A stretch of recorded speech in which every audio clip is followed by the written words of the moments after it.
Okay, जो हम लोगों ने लास्ट क्लास अटेंड करी थी, लास्ट सेशन हम लोगों ने जो अटेंड करा था, उसमें हम लोगों ने देखा था इफ, सिंपल इफ को कैसे यूज करते हैं और इफ एल्स को कैसे यूज करते हैं। ठीक है, तो उसमें अगर हम लोग एक बार पिछला रिव्यू करें तो इफ के लिए हमारे पास जो अकेला सिंपल इफ है, इसके लिए हम लोगों को सिर्फ ट्रू पार्ट अगर चेक करना हो, जहां पे आपको सिर्फ ये मतलब है कि आपकी कंडीशन ट्रू होने पे ही आपको कुछ काम करना है, तो उस केस में आपको इफ को यूज करना होता है। ठीक है, क्योंकि इसमें कोई एल्स पार्ट नहीं होगा तो कंडीशन फॉल्स होने पे कुछ नहीं करेगा ये। इसके अंदर क्या होता है, अगर ये सिंगल स्टेटमेंट है तो आपको इसको सिंपल स्टेटमेंट को लिख देना है, अगर ये मल्टीपल स्टेटमेंट्स है तो फिर उसके लिए आपको यहाँ पे एक ब्लॉक क्रिएट करना होगा उसका। ठीक है, ब्लॉक बनाने के बाद फिर वो काम करेगा। अगर आप चाहते हो कि कंडीशन ट्रू होने पे तो कोई काम हो, साथ के साथ ही कंडीशन फॉल्स होने पे होना चाहिए, तो उस केस के अंदर हम लोगों को इफ एल्स को यूज करना पड़ता है। अब इफ एल्स के अंदर क्या होता है, कंडीशन ट्रू अगर होगी आपकी तो वो ये वाला पार्ट चलाएगा, this is true section, otherwise वो फिर एल्स वाला पार्ट रन करेगा। ठीक है, तो फिर यहाँ पे ये वाली स्टेटमेंट जो है वो एग्जीक्यूट होगी। और यहाँ पे भी अगर मल्टीपल स्टेटमेंट्स हैं तो यहाँ पे आपको एक ब्लॉक क्रिएट करना होगा ट्रू पार्ट के लिए, सॉरी, और ऐसे एल्स के लिए भी अगर आपके पास मल्टीपल स्टेटमेंट्स है तो वहां पे भी आपको एक ब्लॉक क्रिएट करना होगा। तो ये हम लोगों ने पढ़ा था इफ एल्स के केस के अंदर। अभी आज हम लोग करते हैं nested if. Nested if,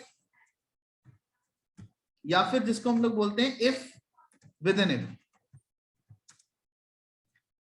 nested if या फिर इफ विद इन इफ, जब हम लोगों के पास मल्टीपल कंडीशंस होती हैं, किसी एक स्टेटमेंट को एग्जीक्यूट करने के लिए एक से ज्यादा स्टेटमेंट्स चलती हैं या एक से ज्यादा स्टेटमेंट्स चेक होती हैं, तब वहां पे हम लोगों को मल्टीपल कंडीशंस को चेक करना पड़ता है। और मल्टीपल कंडीशंस को चेक करने के लिए हम लोगों को जो कंडीशन है वो एक के अंदर एक लगानी पड़ती है।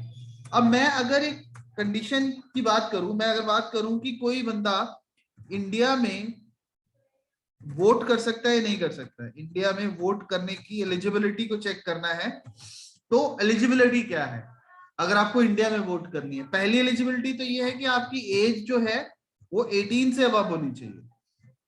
ठीक है, आपकी एज जो है should be equals to, greater than equals to 18। ठीक, ये कंडीशन चेक हो जाती है। तो दूसरी आपकी नेशनैलिटी, ठीक है, जो आपकी नेशनैलिटी है ये इंडियन होनी चाहिए, मतलब आप इंडियन होंगे तभी आप वोट कर सकते हैं। ऐसे नहीं कि कोई भी बंदा बाहर से आएगा, 18 साल से ऊपर उसकी एज है और वो वोट कर पाएगा। ठीक है, ऐसा नहीं होगा। ठीक है, नेशनैलिटी उसकी इंडियन होना जरूरी है। देन थर्ड जो है वेरी इंपॉर्टेंट, कि उसका मेंटल स्टेटस जो है वो ओके होना चाहिए। ठीक है, वो पागल नहीं होना चाहिए बंदा। ठीक है, अगर कोई बंदा पागल है तो पागल बंदा वोट नहीं कर सकता, उसको वोटिंग राइट्स नहीं होते। तो ये कुछ तीन मेन चीजें हैं। अगर ये तीनों कंडीशंस ट्रू होंगी तब जाके वो आएगा एलिजिबल फॉर वोट। ठीक है, तब जाके आएगा कि वो एलिजिबल है वोटिंग के लिए। अदरवाइज वो इसमें से कोई भी एक कंडीशन फॉल्स हो जाती है, फिर वहां पे आएगा कि वो एलिजिबल नहीं। क्लियर हुआ ये पॉइंट? ठीक है, जब हम लोगों को ये एक स्टेटमेंट रन होनी है, देखो this is a single statement. ठीक है, ये एक सिंगल स्टेटमेंट है जो एग्जीक्यूट होगी, लेकिन इस सिंगल स्टेटमेंट को एग्जीक्यूट करने से पहले, होने से पहले उसको तीन कंडीशंस को पास करना पड़ेगा, उसकी एज, उसकी नेशनैलिटी और उसका मेंटल स्टेटस। मैं क्या करता हूं, अब यहाँ पे अगर हम लोगों को इसको कोड की शेप में लेके चलना हो तो नेस्टेड इफ किसी भी फॉर्मेट में बन सकता है। इसका जो सिंटेक्स है, जनरली हम लोग इसको इस तरह से लिख सकते हैं कि इफ कंडीशन, ठीक है, इस कंडीशन को चेक करने के बाद हो सकता है कि आपको फिर इसके अंदर एक और कंडीशन लगानी पड़े, इफ कंडीशन,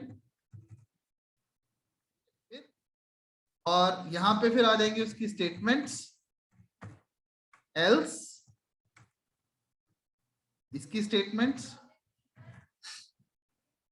ठीक है, फिर ये इसका एल्स पार्ट, फिर इसकी स्टेटमेंट्स। ठीक है, तो इसके अंदर भी यहां पे भी हो सकता है कि कंडीशन हो सकती है, यहां पे फिर कंडीशन हो जाए कोई इफ कंडीशन। ठीक है, फिर हो सकता है कि इसका कोई एल्स पार्ट ना हो। ये ऐसे भी हो सकता है, मतलब ये कुछ भी आपके प्रोग्राम की रिक्वायरमेंट के हिसाब से कुछ भी हो सकता है। ठीक है, तो इसके अंदर क्या होगा, अब ये वाली स्टेटमेंट कब चलेगी, अगर मैं इस स्टेटमेंट की बात करूं तो ये स्टेटमेंट कब चलेगी, जब ये दोनों कंडीशंस क्या आएंगी, ट्रू, कंडीशन 1 और कंडीशन 2, ये दोनों कंडीशंस ट्रू होंगी तब वो यहां पे जाएगा। अब देखो, अगर सपोज करो ये कंडीशन फॉल्स होती है आपकी, ये वाली कंडीशन फॉल्स होगी, तो कंट्रोल कहां पे जाएगा, एल्स में, ये वाले एल्स पे, ठीक है, क्योंकि इस इफ का एल्स ये रहा, ठीक है, यहां पे जाएगा और यहां पे फिर वो ये वाले ब्लॉक को चलाएगा, फिर इसको चेक भी नहीं करेगा।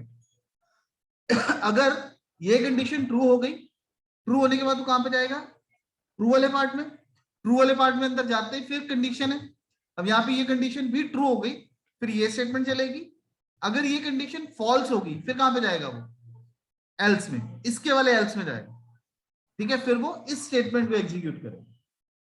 क्लियर हुआ, ठीक है, मतलब जो जिसका एल्स होगा वो उसी में जाएगा, ऐसा नहीं होगा कि ये कंडीशन फॉल्स हुई तो एल्स इसमें चला जाएगा, नहीं, ठीक है, जो ग्रुप के अंदर इफ एल्स लगा हुआ है, जो एक सीक्वेंस के अंदर इफ एल्स लगा होगा वो उसी इफ एल्स को फॉलो करेगा, ऐसा नहीं कि कुछ भी उठाया और कहीं से भी उसको फॉलो करना शुरू कर दिया, इस तरह से नहीं होगा, ठीक है।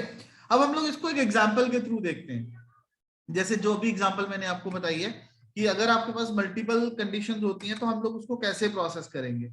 अब उसको प्रोसेस करने के लिए, अगर आप उसको प्रोसेस करवाना चाहते हैं, यहां से मैं पहले कंपाइलर खोल लेता हूं और हम लोग इसको प्रोग्राम की शेप में ही एग्जीक्यूट करते हैं। 1 मिनट में मेरा कंपाइलर रन हो जाए, मैं इसको शेयर करता हूँ।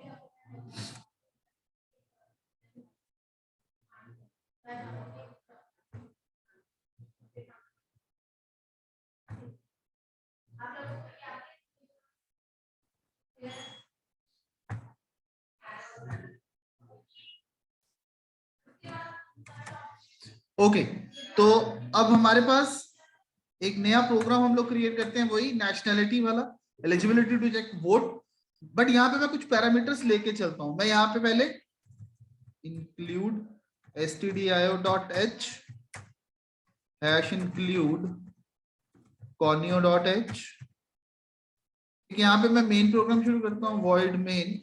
अब यहाँ पे मैं कुछ पैरामीटर्स अपनी तरफ से एज्यूम करके चलता हूँ कि एक तो मैंने इंटीजर टाइप का वेरिएबल ले लिया एज, एज इनपुट करवाने के लिए, ठीक है, एक मैंने इंटीजर टाइप का वेरिएबल लेता हूँ नेशनैलिटी के लिए।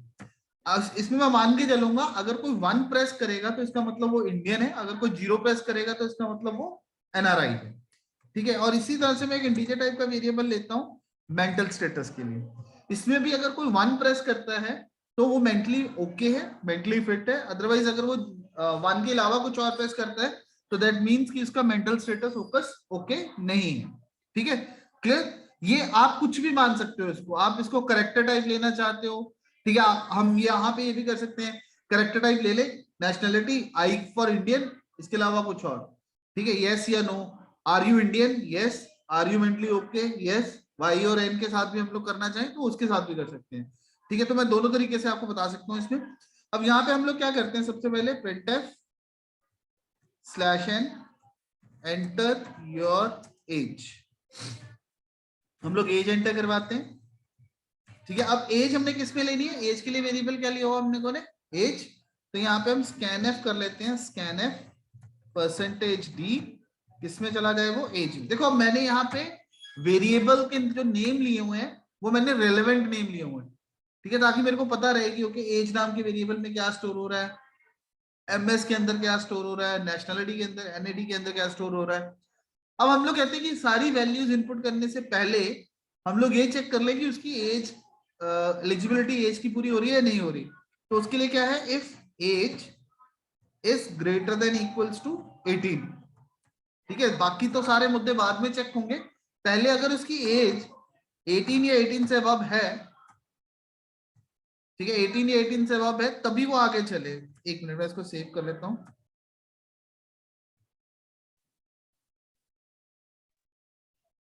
आपकी आवाज बहुत ज्यादा कट हो रही है। पड़ेगा, मैं फिर से रन करता हूँ इसको जरा।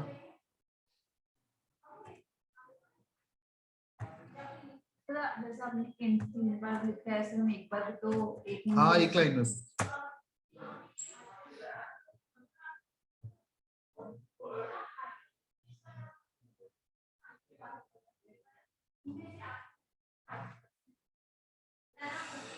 आप एक स्टेटमेंट में भी यहाँ पे डिक्लेयर कर सकते हो int age comma nationality comma MS, क्योंकि सेम टाइप के हैं, एक ही बार में भी किया जा सकता है।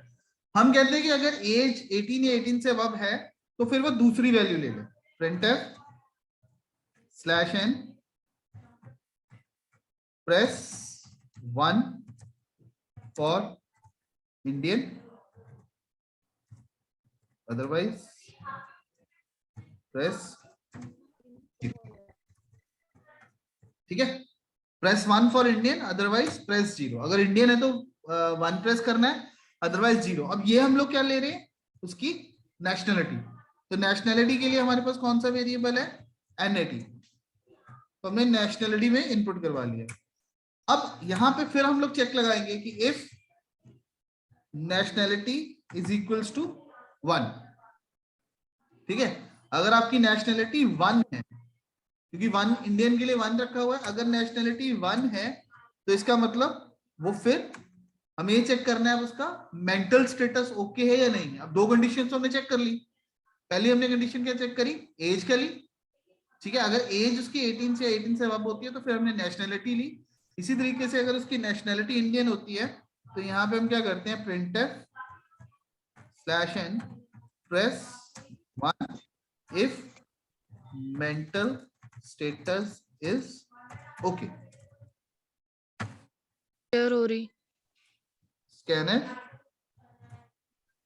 सर स्क्रीन नहीं शेयर हो रही। सर। एक मिनट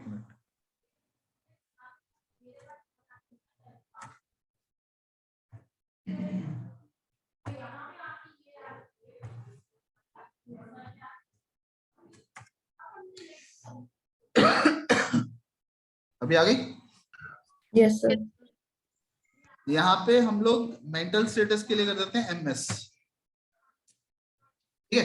तो यहाँ पे हम लोगों ने एज को इनपुट करवा दिया, एज 18 है, ठीक है, एज अगर 18 होती है तो फिर हम लोगों ने नेशनलिटी को इनपुट करवाया। अब मैं मान के चल रहा हूँ कि अगर कोई नेशनलिटी की वैल्यू 1 एंटर कर देगा तो दैट मीन्स कि वो इंडियन है, अगर नॉन 1 एंटर करता है तो इसका मतलब वो इंडियन नहीं है। ठीक इसी तरीके से हम लोगों ने मेंटल स्टेटस की वैल्यू ले ली, अगर मेंटल स्टेटस में कोई 1 प्रेस करता है तो इसका मतलब वो मेंटली फिट है, अदरवाइज वो मेंटली फिट नहीं है। तो यहाँ पे हम क्या करते हैं, चेक करते हैं इफ ms इक्वल्स टू 1, अगर ms की वैल्यू 1 है, अब इसका मतलब ये तीनों कंडीशन अगर ट्रू होती है, एज वाली कंडीशन ट्रू हो गई, नेशनलिटी वाली ट्रू हो गई और मेंटल स्टेटस वाली ट्रू हो गई, तो फिर हमने क्या प्रिंट करना है, प्रिंटफ स्लैश एन कांग्रेट्स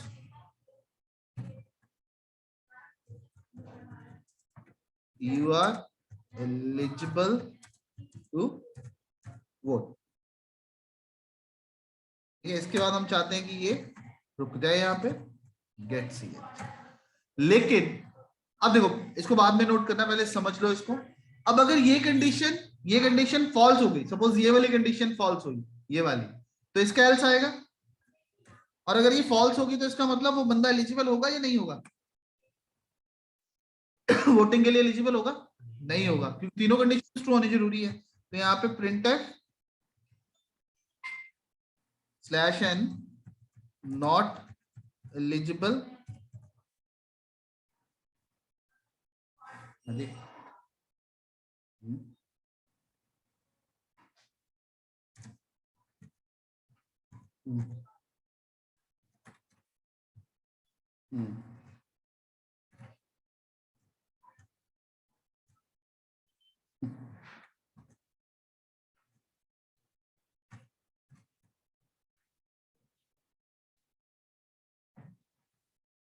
तो इसका मतलब अगर ये वाली फॉल्स होगी तो इसका मतलब वो नॉट एलिजिबल है। ठीक है, तो यहाँ पे हम गेट CH कर देते हैं, और अगर ये वाली फॉल्स हो गई, अब ये वाली चल रही है आपके पास नेशनलिटी वाली, ठीक है, ये वाली, अगर ये वाली फॉल्स हो गई तब क्या होगा, एलिजिबल होगा कि नहीं होगा, नहीं होगा, मतलब किसी भी एक कंडीशन के फॉल्स होने पे वो एलिजिबल नहीं होगा। अब हम लोग यहाँ पे रीजन लिख देते हैं, not eligible, not mentally fit, so not eligible. ठीक है, इसी तरीके से अब नेशनलिटी वाली अगर कंडीशन फॉल्स होती है ठीक है, तो यहाँ पे हम प्रिंट करवा देते हैं printf /n not an Indian, sorry not eligible।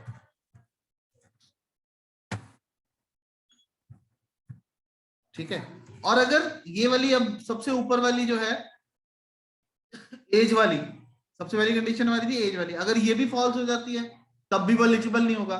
तो हम यहाँ पे जाते हैं, इसका एल्स बनाते हैं, एल्स printf /n underage।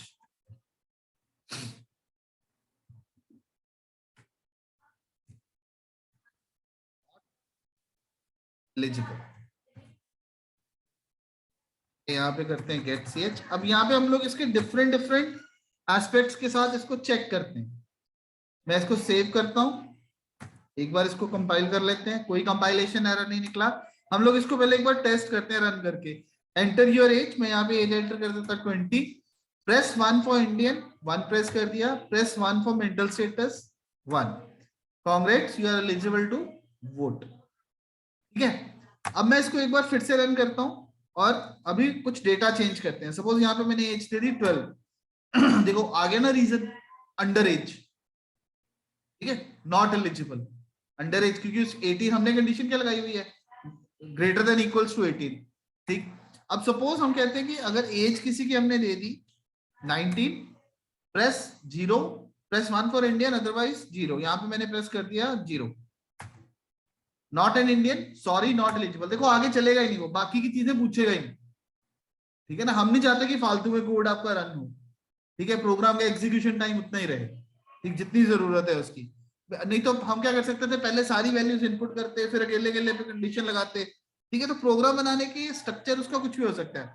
यहाँ पे करते हैं age 19, 1 for nationality and 0 for mental status not okay, not mentally fit, so not eligible. ठीक है जी, तो हमने तीनों कंडीशंस को चेक कर लिया, 3 डिफरेंट इनपुट्स। एक हमने इनपुट दी जिसके अंदर सारा कुछ सही वैल्यूज दे दी हमने, ठीक है, ताकि कंडीशन ट्रू हो जाए।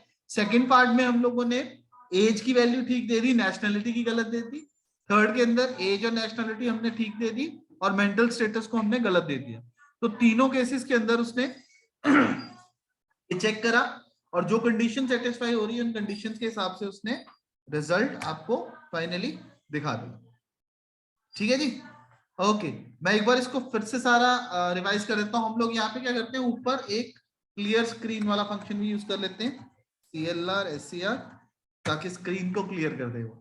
देखो स्टार्टिंग यही स्टैंडर्ड है, हमने हेडर फाइल्स ली, मेन वेरिएबल में आ गए, मेन वेरिएबल में आके हमने 3 वेरिएबल डिक्लेयर कर लिए, age, nationality and mental status. फिर यहाँ पे हमने स्क्रीन को क्लियर कर दिया। सबसे पहले हम लोगों ने एज इनपुट करवाई, ठीक है, एंटर एज। अगर एज हमारी जो है 18 या 18 से अब होगी तब वो सेकंड पार्ट में जाएगा।